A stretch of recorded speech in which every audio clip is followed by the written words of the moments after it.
রাজ্যের প্রশাসন বনাম নির্বাচন কমিশন সংঘাত যেন থামার নামই নিচ্ছে না।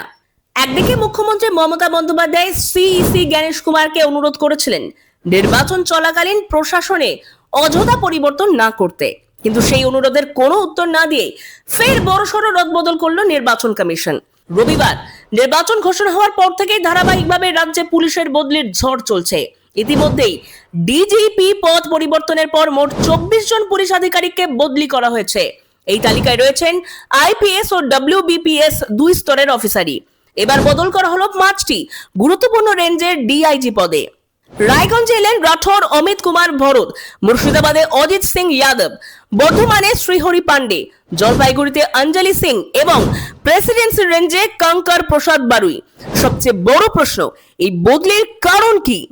কমিশনের পক্ষ থেকে কোনো ব্যাখ্যা নেই, ফলে রাজনৈতিক মহলে উঠছে প্রতিহিংসার অভিযোগ।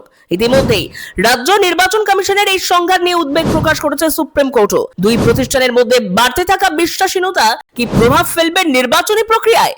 এই প্রশ্নই এখন সবচেয়ে বড়।